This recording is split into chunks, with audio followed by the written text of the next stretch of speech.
Okay, everybody, welcome to the Bone Remodeling and Information session number 3 of our Great Bones Book Club. And my name is Deb Martin with Lotus Blossom Clinic. I am joined here by some people in Fort Myers in person and by a couple of people on Zoom joining in here from other locations in Colorado, where I'm presently hanging out in the cool. So Vicki Gilardi is also going to be involved more toward the end of the presentation when we get into bone nourishing foods. And we are both holistic health educators. Vicki does most of the food consulting, working with Dr. David, and in presence with us also today, we have almost Dr. Yaroslav Pererva, and he's joining us as an intern at Lotus Blossom Clinic. So welcome to everyone who has joined us and those who may see this later.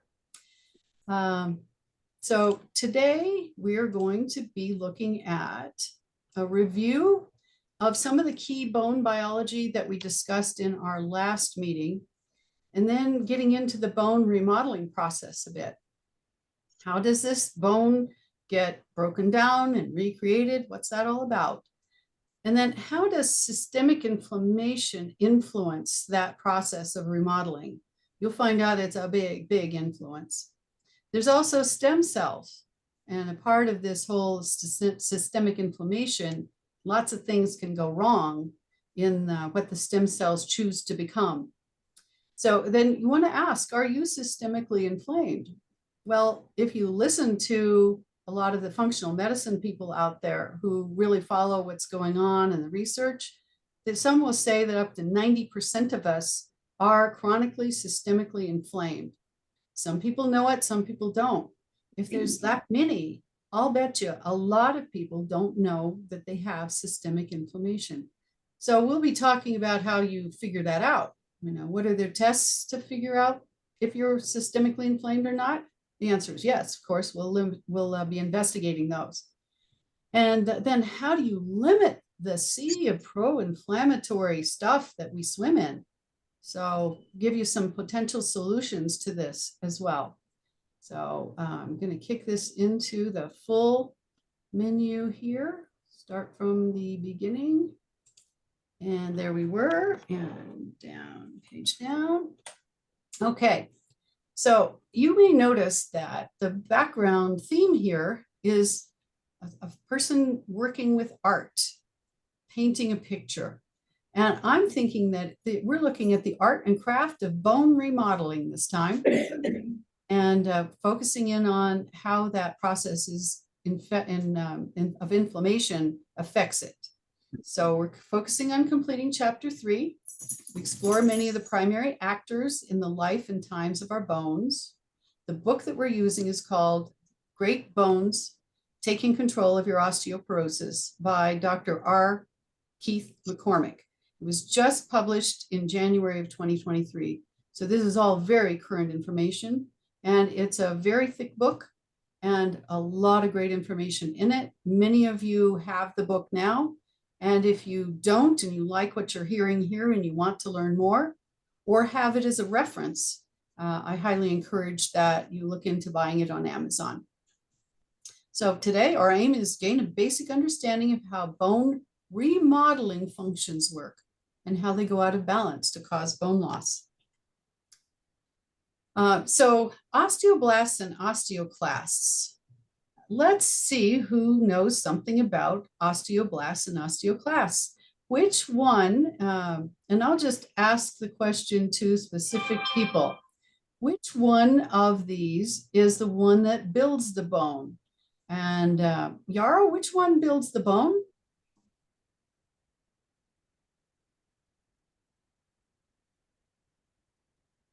Osteoblasts or osteoclasts? Can you hear me okay? Okay. Well, let's try. The microphone was I had muted.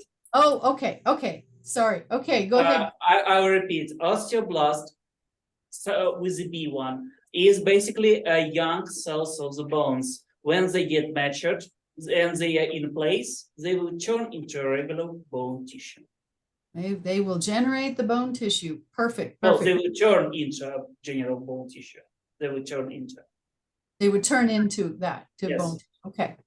And osteoclasts, of course, are the other part of the process, because when, as we're going through daily life, we have little microfractures that occur. That's apparently always ongoing. And so our system decides when there needs to be some repair work done. So you need to carve out that place that's got the little microfracture. The osteoclasts do that. And then eventually the osteoblasts come in and fix it all up so that you're strong and healthy again. So I think of it as the osteoblasts are the builders and the osteoclasts are the crunchers. That's the way I think of it. So then there's this concept of coupled versus uncoupled bone remodeling. So when things are coupled, just think of it as it's in balance. There's a proper number of osteoclasts, a proper number of osteoblasts, and everybody's working in harmony. All the other systems and signaling that need to be going on are working in balance. When it's uncoupled, you have some interior structure of the bone that's called trabecular. The trabecular bones are like little infrastructures. If you had a massive bridge, for example, it's not just a couple of things that come up from the bottom, but there's an intricate network of support members and they're all connected. So that's the coupled component inside. Once the trabecular bones are uncoupled, it's harder to heal. Not impossible, but we'll be covering that in a different chapter. But just that's the coupled versus uncoupled when you hear those terms. And then third, the osteocytes. This is a big concept. These are precursors to osteoblasts. And actually, I think they're not precursors. They're the old osteoblasts. So the osteoblasts are born and they create the bone. They actually become the bone, is how Yarrow was saying it. They bury themselves in the bone. And from that point, they orchestrate the remodeling process. They tell the osteoclasts, go ahead and crunch this place here because it is a fracture and it needs to be taken out. They signal that it's time for the osteoblasts to begin the rebuilding process again. So osteocytes are orchestrators of this. Now, there's an interesting thing that happened for the man who wrote this book. And I think some of you know, and I'll just put his picture up on the screen. This is the man who wrote the book. He was an Olympic contender in decathlon. He was in 1976 in Montreal. He was expected to possibly get the gold in 1980, but due to the war and everything, we pulled out of the Moscow Games in 1980. But in his mid-40s, he was running one day and he broke 2 bones. And it was very, very, very, very painful. And from that point forward, he broke a total of 12 bones in 5 years. Well, you know that he was on a process to figure out what's going on. And as a person who dove deeply into what he was doing with his Olympic achievements, he was doing the same thing then to recover his bones. So what happened with him eventually was that they found out that his bones had something to do with this whole MALPS thing. So what is MALPS? The adipogenic lineage precursor cells. Well, okay, that's what it means, but what does it do? It accompanies the osteoblasts, but it can create too much fat in the bone marrow. If you have too much fat in the bone marrow, your structure is not really very solid. It's too cushy. So that's what happened to him. It leads to a heavy dose of what I call hungry osteoclasts, the bone crunchers. So they found this through testing. For him, they took a bone biopsy because he was so bad off and they could see it. But he could also, or you could also determine something like this through one of the bone turnover markers that we talked about last time. It's called the NTX bone turnover marker blood test. It's really nice to know that you don't have to cut into your bone to know what's going on, that you can take a blood test every few months and determine based on the balance of your osteoclast activity and your osteoblast activity that's seen in a blood test, and two different blood tests actually, that you can tell if you're on the right road. Well, his NTX measure, which should be under 40, was 121. And when he came to visit us at the clinic back on April 1st of this year, he told us he couldn't lean against a wall sometimes without breaking a rib. He was that fragile. And he figured it out. He has not had a fracture in the last 15 years. And he's buried himself into the understanding of exactly what went on to heal himself, to help others learn what they need in order to reverse the bone loss process. There's also a link between high LDL and this MALPS protection. So when you're looking at your blood tests for your cholesterol, there is a link there, but I want you to be aware. And Yaroslav, this is something that maybe you can check into and give us information later, because I noticed on my recent blood test just a couple of months ago in May that there's a new lipid panel range structure. It's based on something called the Martin-Hopkins range. And my old LDL was always on the low side, around 38 or so, about my whole life, it was around there. Now it's suddenly jumped to 98, and at 100, medication is recommended. I'm thinking, whoa, what's that change about? And it makes me a little curious to know if there's an agenda to get more people on more drugs. So anyway, I would like to know the outer later of the test. Okay, yeah, I would really like to know what's going on with this. This is a brand new thing, and it reads very differently now. So how do we really want to interpret it, particularly from a functional standpoint? How could I go from, below the concern level, below the average range even, to suddenly I'm almost at the top of the range? And I didn't change that much overnight. So yeah, I appreciate that. So next, let's look at the bone remodeling process. It's really just 3 overall steps with a lot of things going on.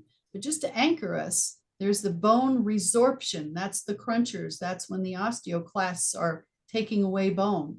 And that usually takes effect for about 1 month. And then there's a switching process from osteoclast to osteoblast activity. And then it goes into bone formation with the osteoblasts, and that's approximately 5 months. So, we need to be patient in this process. It's going on all the time. So there's up to, 5,000 of these things happening in us at any moment in time, I believe is the figure. So it's a big, big thing. There are links between systemic inflammation and bone loss. And that's really what we're focusing on today, because systemic inflammation is a big, bad actor, and it creates a lot of havoc for us. And we'll find out a few ways that it does for the bones. It's also underneath and involved with just about probably every other disease there is. Okay, so what is systemic inflammation? This is my overall idea. It's chronic systemic inflammation is a process which locks the body into a constant looping state, continually damaging our cells and tissues, including blood vessels, bone, and brain cells. So what Dr. McCormick says about inflammation is this: crosstalk between the immune system and bone is the key to understanding one of the major causes of osteoporosis, chronic inflammation. So this is a big deal, and we want to learn about it and do something about it. Oh, and it looks like I have somebody in the waiting room. So let me take care of that. There's Margaret.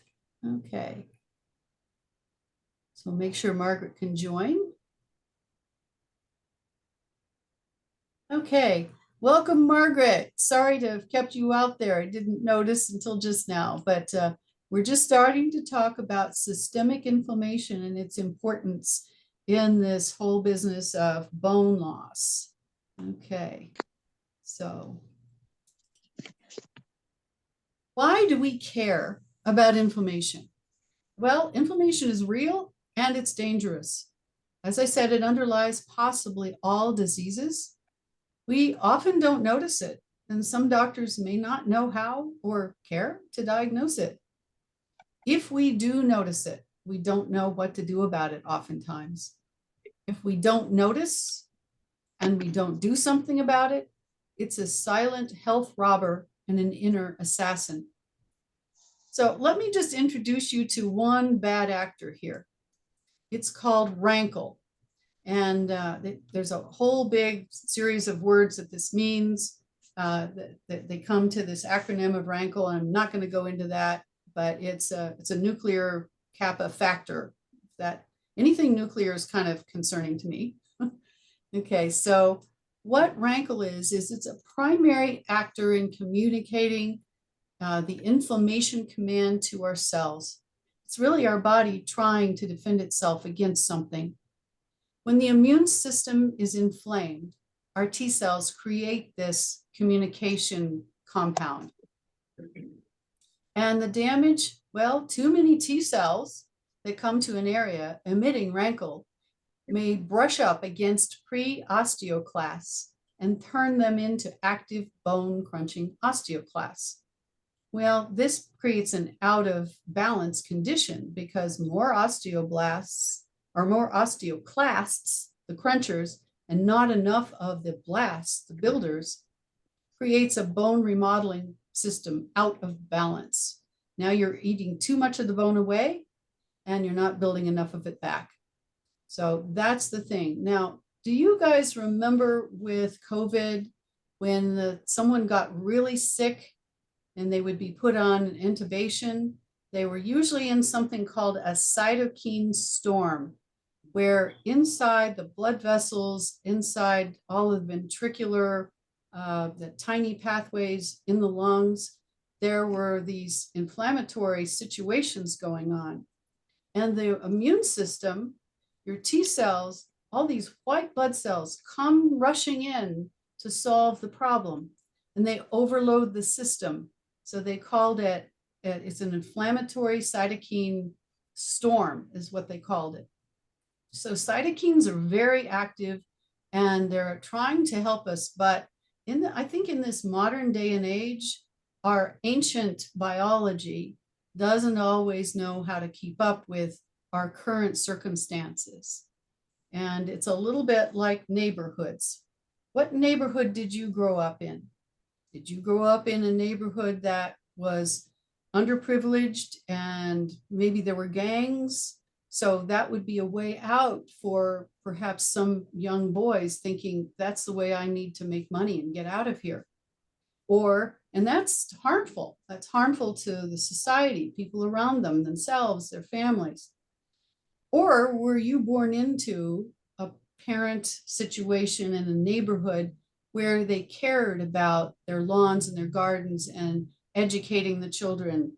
And therefore, you went on and you had more education. You had an idea of purpose in your life that was very different than someone who came from that different circumstance.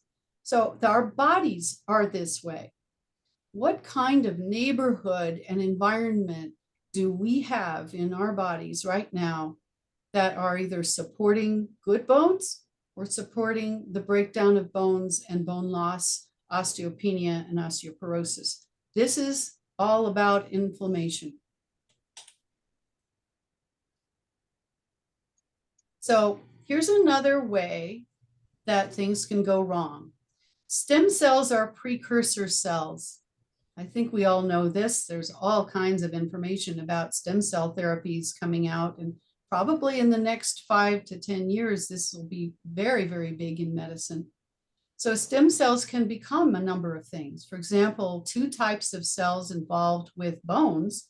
And again, I'm just giving you the letters, not the full legal names of these. The MSC stem cells, they become osteoblasts, fat, cartilage, or muscle cells. Okay, and HSC stem cells, they become the osteoclasts, the crunchers. They become red blood cells or immune cells, like the white blood cells. So the question is, how do you know if you have systemic inflammation? Well, wait till the next slide and we'll figure out.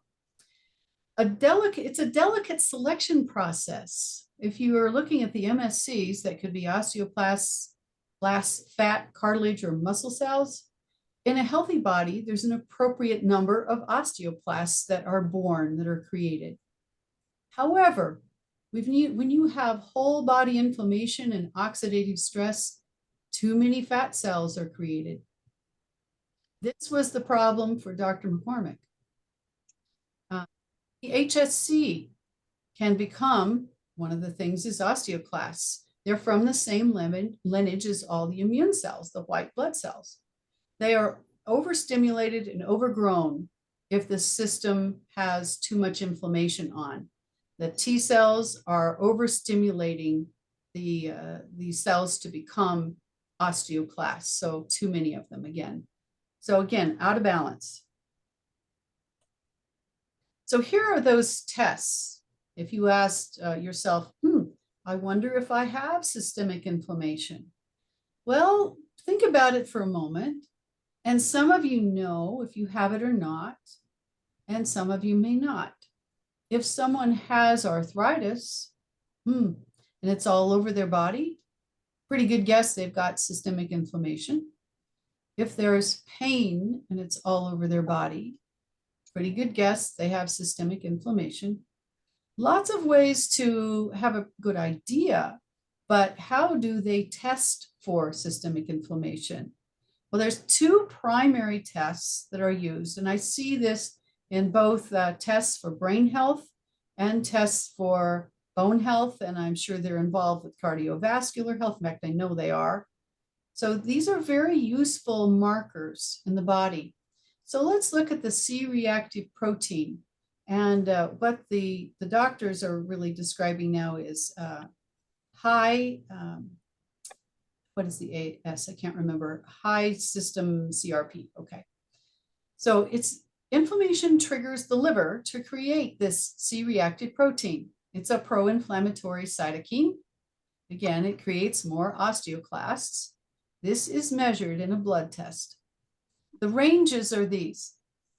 Normally 1 to 5 milligrams per deciliter. If it's elevated, 5 to 10. If it's high, over 10. What's interesting too is that the fracture risk, breaking bones, rises with the higher the result is, regardless of bone density measure. So this is another of those things for those of you who've been on this ride before, or you've read the article that we have on Great Bones. And that was from May of this year. So you can find that in our library on our Lotus Blossom Clinic website. So more about that. But there is the bone density measure created by the DEXA machine. They're taking a light X-ray, usually of your hips and different areas there. So that's one measure of density, but that does not measure internal quality of the bone. And so that's what we're talking about here. Even though you might have a high density measure, because perhaps you or someone has been on a drug that does that, it doesn't help the internal quality at all. And that means that the fracture risk is still high. So that's the C-reactive protein. Oops, sorry, let's go forward again. Homocysteine, also known as HCY. And you'll notice that we're on page 162 and 163 here, and that is not chapter 3. I've skipped over to chapter 6 because I wanted you not only in this session to understand all of the bone biology basics, but I wanted you to see, well, what could you potentially do to find out? So I skipped to chapter 6 on this one. So homocysteine, it's a toxic sulfur-filled amino acid that when it's improperly processed in the body, the levels rise in the blood. So it is measured in a blood test. HCY impairs skeleton health by reducing blood flow to the bones. Not only that, but this bad boy adheres directly to the bone and gives rise to enzymes that degrade the bone matrix. That's the trabecular bone structure inside the bone. And it's linked to elevated triglycerides. So this is another way to know potentially. If you have lower, it's linked to elevated triglycerides. It lowers the HDL, which is traditionally called the good cholesterol. And it creates blood clots. It's toxic to the brain and the cardiovascular system as well. The range on this in Dr. McCormick's book, he says, is best between 8 and 11. And of this UMOL/L, and Yara would know a lot about what that is than I do. But some doctors, like the doctor that I go to for functional medicine tests like this locally, Dr. Lim, she says under 10.4 is preferred. So there's differences of opinion that are kind of slight, but notice that whenever you're looking at blood test results, there's a range, a normal range, and that may or may not be agreed to by functional medicine doctors. So a lot of times the range is so big that the functional medicine people say, well, if you don't do anything about it and you're at the upper end of that range, you're still having degradation of your health. So why not get it in a tighter range so that you can catch things earlier? I think that's the look, how they look at it. So how can we limit the pro-inflammatory C that's going on here? Well, there's a lot of ways, and this is not all of them, but this will give you a few good ideas. Vitamin D3. There's new research in a thing called the Medical News Today. I found this just the other day on July 11th. It's a huge study of over 5,000 people from Ireland. And it found significant vitamin D3 helping to reduce chronic inflammation in older adults. I think their mean age of the people was 62. And they had some from 50 something to 93 in the study. There's also something, and I'll ask Vicki to say a little bit about this wool, and Stephanie could pronounce this better than me. Stephanie, say this word for us, would you? It's wool. Wool, okay. So if you're German, that's how you pronounce it. And this word comes, it's the name of a German doctor who was one of the earlier promoters in the 1700s of homeopathy in Germany. So what could you say about this to the people, Vicki? It's hard enough to pronounce in English without pronouncing it in German. It's a wonderful anti-inflammatory. We're finding that it works for migraines, for altitude sickness, helps it relieve. It's relieving inflammation in your entire body. Your entire body, brain, feet, your bones, everywhere. It's reducing inflammation, and it's been very, very effective. And I even had one client tell me her neuropathy has improved tremendously since she's taking wool. So it's the inflammation of that what we have to go after to keep our bodies healthy. So, and wool is really helping quite a bit. Yeah, good. Definitely. It certainly does. It's an amazing thing. And it is a whole systemic. Now I'm going to back up to, and we carry vitamin D3 and we carry wool. So I wanted to bring those two in together. I'm going to back up now to the bullet on estradiol. Estradiol is a form of estrogen. It inhibits high levels of inflammatory cytokines. It tamps down the creation of too many osteoclasts, and it promotes a healthy balance with the osteoblasts. So for women, when we go through menopause, we have a significant reduction of this particular hormone in our bodies. And both the bone doctors and those who study and research, and the brain people who are studying and researching find that this is key for many people to reversing the effects of everything from all forms of dementia to bone loss. And they'll all talk about very low doses. There's a lot of controversy, mostly from the past, but there's still concern.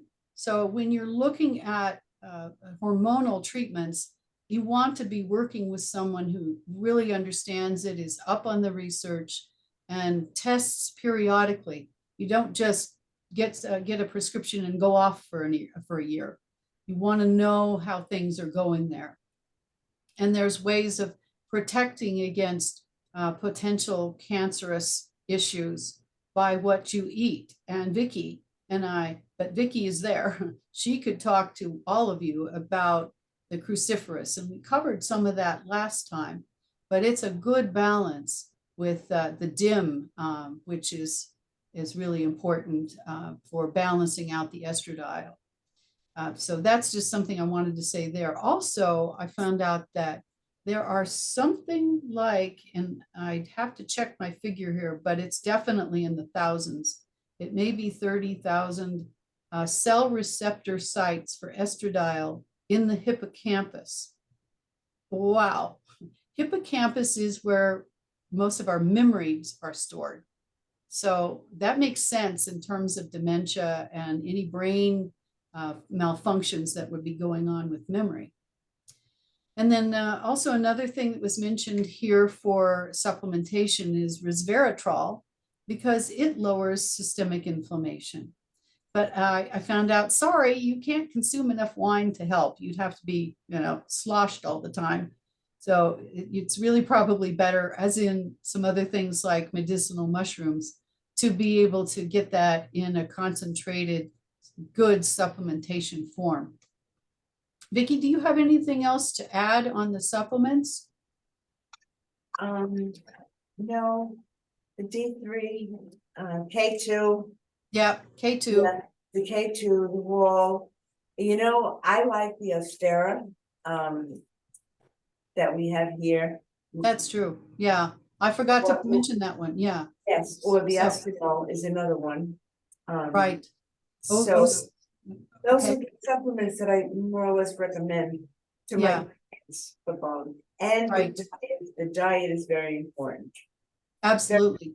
We do have a bone protocol that has been very helpful to people. And I remember I was at the front desk one day when one of our patients came in, and she had been on, I think it was the horsetail and the Ostera. Ostera, right. And her numbers were getting much better. She was so happy. Yep. So here's some lifestyle changes. And I'm going to call out a couple of names because I want to know what you guys are doing to reduce your stress, because we all have stress. We might have different levels of it, but this is part of life. And we live in perhaps a more stressful time in the world history than somebody might have been in 100 years ago. But for reducing stress, we all need to have a plan. So I'm going to ask Karen, what do you do to reduce your stress? A couple of things. One thing, I used to be a big tennis player, but I found that I kept, I guess, hurting myself, and I wanted to keep doing something like that. So I've taken up pickleball, which is great. And it doesn't hurt my body as much, but I also do yoga and Pilates. So those things, it seems like any kind of activity, walking, hiking, reduces stress for me. Perfect. Great. And you're out in nature, you're Yep. getting some sunshine, all that Yep. good stuff. Okay. Yeah. How about you, Stephanie? Me, What do you well, do to reduce your stress besides do first and foremost, I crystal try to not balls? get stressed. Don't get stressed. How do you not get stressed? Well, sometimes it doesn't feel like it's under my control so much, but mostly, I would say I try to reduce my stress whenever I find myself stressed, mostly with breathing. Breathing. Yes, Yeah. calming myself with some, meditative tools mostly. And for those of you in the room, Stephanie gives a wonderful crystal bowls bath every Thursday night at 6:45, guaranteed to reduce your stress. Okay. Thank you. And I found something recently. Yes, I found another book. This one is called Bliss Brain, and it's by a man named Dawson Church, who he's actually somewhat known as a promoter of emotional freedom technique, but he's much more than that. He's a big researcher himself. So he has created something that's very interesting. And I just read it last night. So I'm going to be trying this tonight. He says it's getting the best of all worlds. When writing my first best-selling book, The Genie in Your Genes, I experimented with many schools of stress reduction and meditation, heart coherence, mindfulness, EFT tapping, neurofeedback, hypnosis. One day I had a big idea. What happens when you combine them all? I began playing with a routine that did just that. And here's what he came up with. First, you tap on the acupressure points to relieve the stress. Second, you close your eyes and relax your tongue on the floor of your mouth. This sends a signal to your vagus nerve. That wanders all over your body, connecting all the major organ systems. It's the key signaling component of the parasympathetic nervous system, which governs relaxation. Third, you imagine the volume of space inside your body, particularly between your eyes. This automatically generates big alpha brain waves, moving you toward the awakened mind. Fourth, you slow your breathing down to 6 seconds per in-breath and 6 seconds per out-breath. This puts you into heart coherence. Fifth, you imagine your breath coming in and going out of your heart area, and you picture a sphere of energy in your heart. Sixth, you send a beam of heart energy to a person or place that makes you feel wonderful. This puts you into deep coherence. After enjoying the connection for a while, you send compassion to everyone and everything in the universe. And feeling universal compassion produces the major brain changes seen in fMRI scans and of longtime meditators.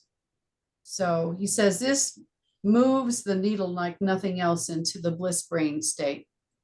Seventh, you direct your beam of compassion to a part of your body that is suffering or in pain. You end the meditation by returning your attention to the here and now. And what he realized was that while each of these 7 practices are powerful in themselves, in combination, they reinforce each other, since they are physical and mental stimuli that require no prior training or belief. Anyone can reach the elevated state the first time they try.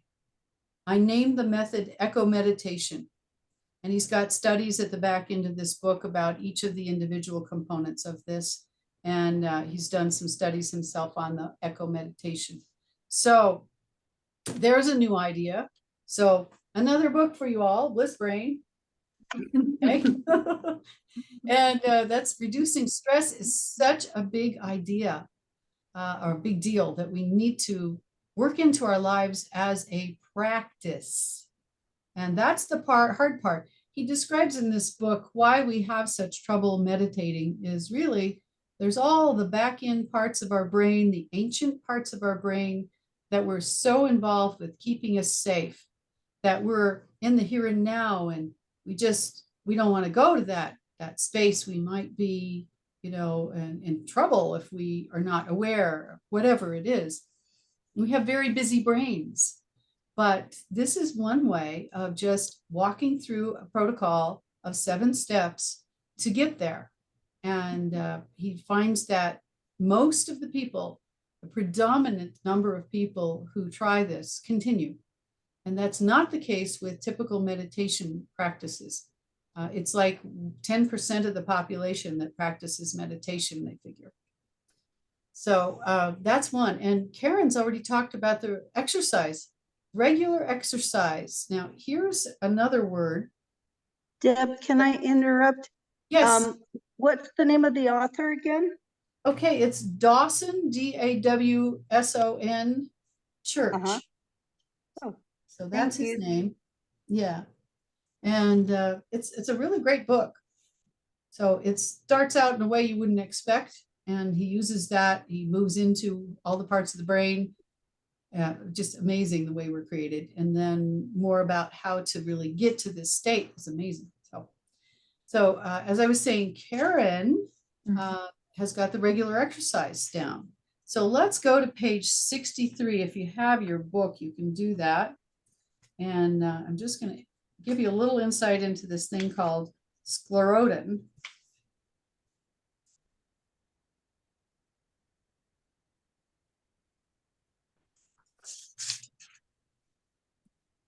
So sclerotin is produced by osteocytes. It is a signaling protein that keeps osteoblasts from forming. It stops osteoblast formation.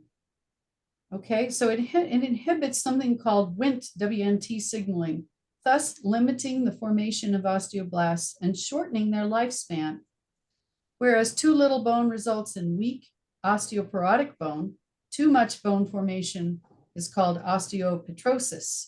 And that causes bone to become excessively dense, inflexible, and brittle.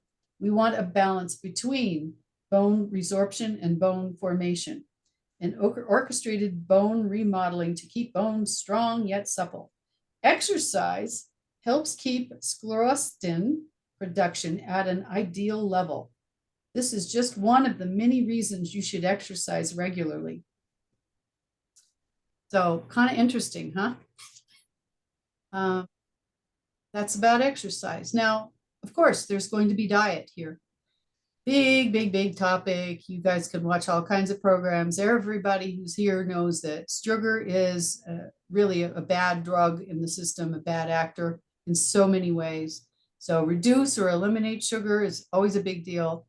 Pretty much anything you're trying to get better and better balance in your body, reduce the sugar.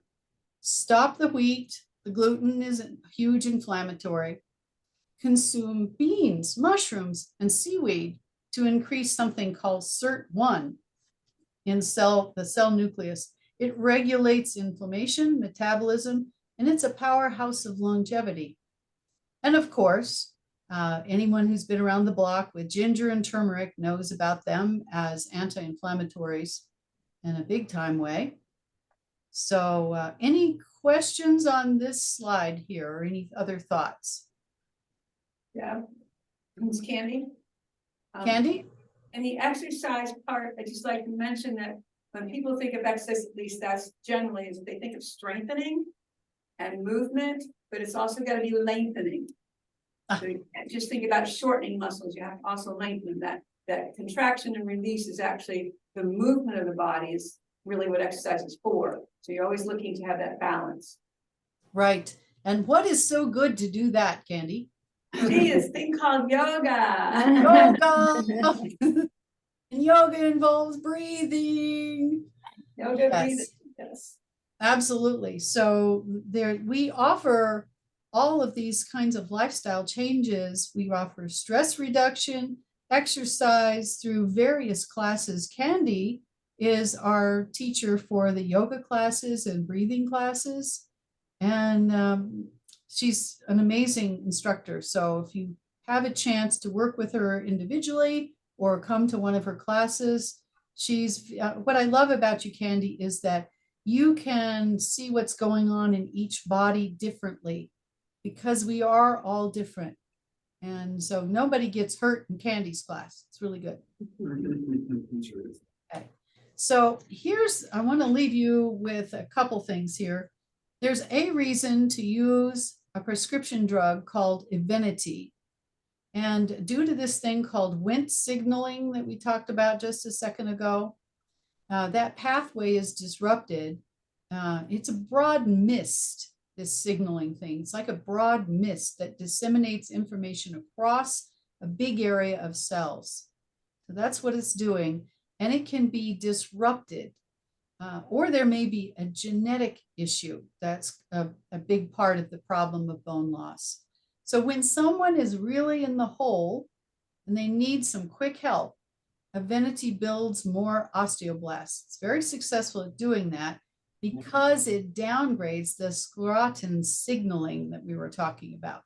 Now, Vicky found some information and she has worked with someone who had this question. So Vicky, speak up on this one and tell them what they might need to be concerned about if they consider or their doctor considers using this drug. Well, your doctor should know if you've had any heart issues, because Evenity is not to be used if you have heart issues. But Okay, so what- if you have heart issues, you can't use this particular drug. Correct, it could give you a major heart attack. Ah, Now- you don't want to, you don't want to take this drug and get a heart attack. No, but the thing is, if your doctor recommends a drug, you need to be your own advocate and look online and see what the contraindications are, side effects, etc. So, and do you have any of these? I told my client when she was told to take that, I says, let's look it up. I looked it up. I go, well, you had a heart attack 2 months ago. You sure you want to take this? All right, so, and a lot of times the doctors, they don't have the time to look at the contraindications or whatever. So you have to be your own advocate. Okay, whatever medication is recommended, make sure you look up and see if it's okay for you. My Exactly. neighbor. Now there's a lot of information in this book about all of the pros and cons of the various drugs that are used. So this is also an excellent reference manual if you have that. But hey, Dr. Google can oftentimes provide great information. Is there anything, Yaroslav, you would like to add about the use of these drugs? First of all, I'm not familiar with Evenity. Second, we have a lot of different medications. It would be actually, if I would like to describe the mechanism and action of the usual drugs that I know about, I would have to have my own separate lecture, I would say, because Yes. I would like to describe how the cells work, what type of cells we have. Second, how the immune system works in Western medicine, from Western medicine point of view. Third, how it is involved in destruction of the bones. And thirdly, how can we heal it with the medications that I know about? So yes, Yes. complex. It's very Yeah, complex. there's a whole talk there that you were ready to give, and I appreciate that. And we will mine that information for sure. And you will use it in your practice because there's a lot of people who have concern about this bone issue, the bone loss issue. And we are in a demographic that's more affected by it, very high demographic in Fort Myers. So we appreciate that you're here and you're going to help people learn to ask the right questions when they're working with. Just for instance, I will probably this medication would be easier for you to understand and for me to describe just from this point of view. Estrogen, people would be prescribing estrogen as a way to actually solve the issues with bone destruction due to osteoclast, because estrogen would be prohibiting the osteoclast to produce, and at the same time it would be up to making them Okay, they will switch on the apoptosis, means death of the cell, on those cells. So it would be helping bones not to be dissolved. So people who are in a postmenopause, they usually have low amount of estrogen. It's nature. That's how it is, because usually female need estrogen to for their cycle to work. And when they are in a postmenopause situation, estrogen level will decrease because they don't need it anymore. So they would have a lot of issues that have with the cardiovascular system involved, and in our case here with osteoporosis or similar diseases. Mhm. So people would be trying to prescribe the estrogen to them, aside from calcium and vitamin D3 actually, because vitamin D3 and calcium are the main thing. Then it would be drugs that are necessary for this type of patients. Yeah, the calcium clearly is important, and there's a Calcium lot of things. plus D3, calcium plus vitamin D3, because calcium is very okay. It's very hard for us to absorb calcium as it is. We have very low amount of receptors in a gut to be able to absorb it in a huge amount in one go. So we have to take it every single day or periodically in a specific amount, specific dosage, and it should be dissolved in a fat. So you have to drink. That's why people prescribe people to take dairies or drink milk, because calcium would already be dissolved in a fat in a milk, and it would be easier to absorb. If there would be no fat in a drink that you are taking with the calcium, it will 50% or lower decrease the amount of calcium you will be absorbing. What about in the foods though, Yarrow? We have almond milk, we have green leafy vegetables, we have so many good foods that contain high amounts of calcium.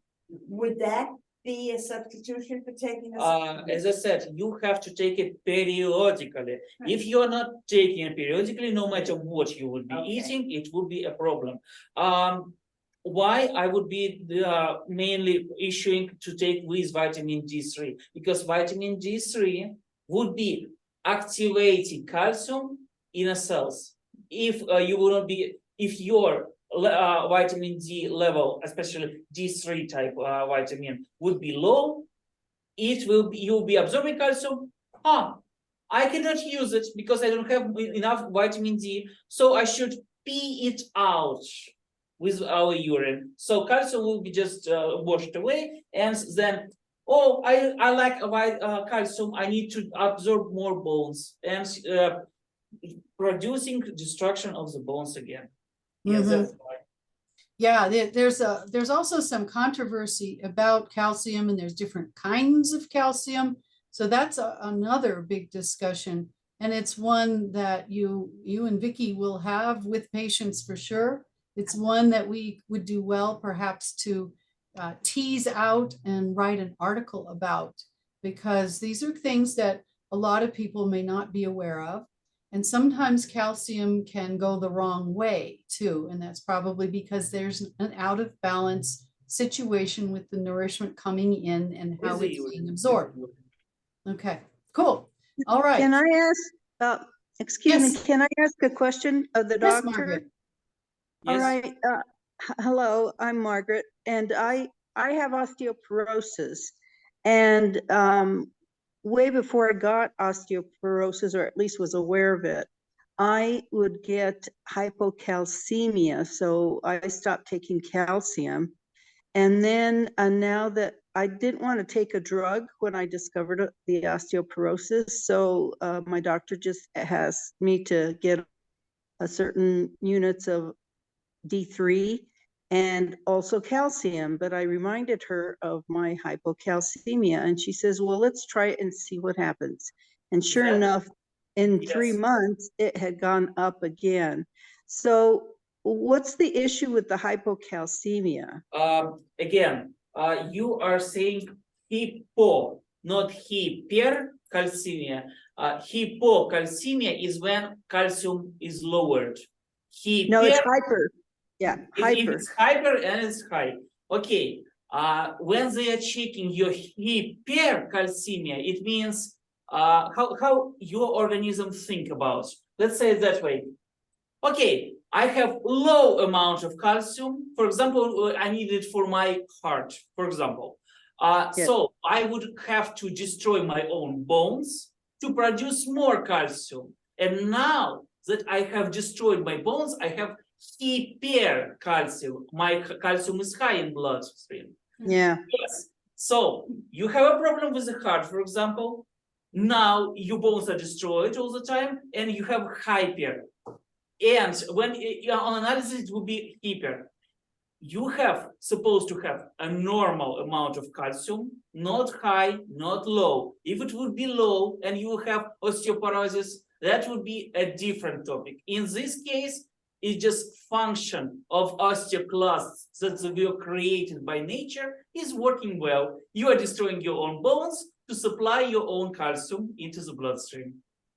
So you have to actually take calcium in. You have to take new calcium because the ones that in your bloodstream will already go away.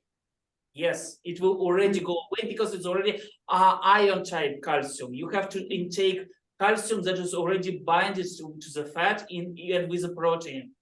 This calcium you will be able to absorb and easy to increment into your bones. That's how it is. Okay, so it sounds Wow. like there's more to cover there, Margaret. It's physiology. It's hard to explain just by words. It's actually hard. Yeah, Yes, yeah, it's yeah, a little understand. counterintuitive, isn't it? Yeah, it That- is. Yeah, what you're saying, Yarrow, is to flood the Yes, system. it's actually supposed to be a very big topic with diagrams, but yes.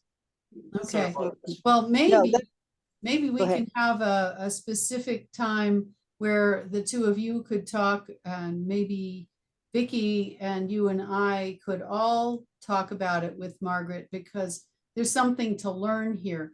And I have a feeling that a lot of it has to do with absorption of calcium and integration in a balanced way into the body. But yeah, I can see what Yaroslav's talking about this is true. If your body systems, your organs, your important organs need some kind of mineral that's in your bones and it's not coming in any other way, the body will eat itself out of the bones to get that mineral into the body for use, circulating for use, but it's not the most functionally balanced, efficient way to do it. It's just kind of, oh, I've got to do something to save my heart. Okay. Yeah. Yeah. So really good question, Margaret. Really good question. We will follow up on that. Okay, thank you. Okay. You're Thank you. welcome. And so today's bone nourishing menu, we're almost at the end here. If you're in Fort Myers, you're going to be having a silica salad. So is there any of that salad left to show the audience here? Silica here because I know they've been eating on it over there. Silica salad promotes bone mineralization and more. Can you So, see it? yeah, so Vicky, tell us what's in there. Okay. Well, this cucumber, can you see? Hold in front of the camera. Put some light. There we go, perfect. Okay, I'm gonna put it down as I explain it. So Vicky made this salad. And I named it silica salad because what's in it is the vegetables are high in silica and many are high in K2 as well. K3, yeah, K2. There's green beans, that's the highest vegetable in silica. Now, the silica is what you need for your bones. We need to mineralize our bones. We don't have enough. And, you know, we eat a plant-based diet, many of us, and most of your plant foods are high in silica, except for one thing. Our ground, our soil is so depleted that, you know, we're really not getting the amount of silica that we need to help our bones that we did 100 years ago. So keeping that in mind, you could take the supplement horsetail, which is silica. But cucumbers, now there's cucumbers floating in the water. Okay, make yourself a pitcher of water and put cucumbers in there. You're getting some silica. In the salad, it's the green beans and this cucumber, asparagus. High in silica as well for the bones. Okay, and I added, just didn't look that attractive, so I put some onions. And some red onion and some tomatoes. It tastes good. And it tastes good, right? It is very good. Right? And now fermented sauerkraut. Fermented sauerkraut is K2. And so that's the silica salad. I says, you know, I got, yes. Did you put any dressing with it? Yes, a little bit of olive oil Okay. and just a drizzle of balsamic vinegar and some salt and pepper. Okay. Okay. It's very, very good. It's good. Okay, good. All right. Well, you could take some home because it's fun. Now, the other thing is, okay, there's some nut butter and almond crackers. Okay, there's Simple Mills almond crackers. We love them. There's no grains. They're made with almonds. And nut butter is a really good protein. And we need more protein as we hit 65, and now we have bone issues too. You need more protein to keep your bones and your whole body healthy. So let's see here. What else did I have to say about that? No, it's a plant-based protein. Now on the plant protein, like I said, is high in silica. We absorb that better than we do animal protein silica, the silica in animal protein. Animal, because yes, animals do not actually. It could be considered in a meat, but mostly it will be in a vegetable because they are easy to absorb for us. Yeah. Yes, so vegetables are all very good, but don't forget you need your protein. So we have the nut butter for some protein. Okay, and also, you know, almonds are really so healthy for you. So that's basically what's in the salad. Oh, the sauerkraut, I said the K2 in the sauerkraut, the fermented sauerkraut. Now Also vitamin C. and vitamin C, yes. I take 3,000 milligrams of vitamin C a day. You know, I don't have one in the morning, one in the afternoon, and one at night. I believe in Linus Pauling, who used to take 20,000 milligrams a day. He lived till he was 95. So, this is basically, you know, what's good for your health and also good for your bones. The bones is what we're concentrating on. Okay. Cool.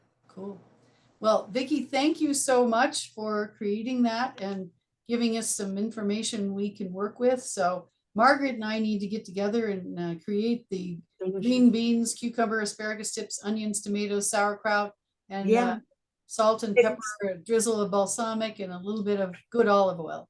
Right. Good olive oil. Yes. So we'll do that, Margaret. Margaret is my neighbor right next door on the other side of the wall. Okay. Yes, hi, sounds great. Okay, we'll do that. Okay, so I think we're just into the last of this here. Just letting you know that this occurs on the third Saturday of every month at 1:30 Eastern Time. And our session number 4 is going to be on the effects of genetics, childhood, and more. There's going to be a lot more opportunity for discussion, questions and answers about specific things. You'll learn all of this information for yourself. You'll learn it for the next generations, and you'll gain some more insights and consider solutions to the soil, if you will, with which you are working with your bones. So that's what we're aiming for next time. And so we're going to say thank you. There's a food tasting today in Fort Myers already going on. And Vicki is the primary person doing the food healing consultations. So there's her phone number. And if you have questions, feedback, you can email me at deb@lotusblossomclinic.com or give me a call on my cell phone. So thank you for being here today. Any final questions or comments before we depart? Looks like the eating has begun. Okay, so from all of us here, Romeo is sleeping on the floor, so I won't put it, maybe I should put him out. Come on, baby. Now he's sleepy. So my support, thank you for the support, all of the support in Fort Myers, Stephanie. And for those of you who are able to make it today and those of you who view later, we really are anxious and hopeful that this will help with you in your life journey, creating greater bones. All right, so Deb Martine signing off from Colorado. I'll stay on after I stop the recording.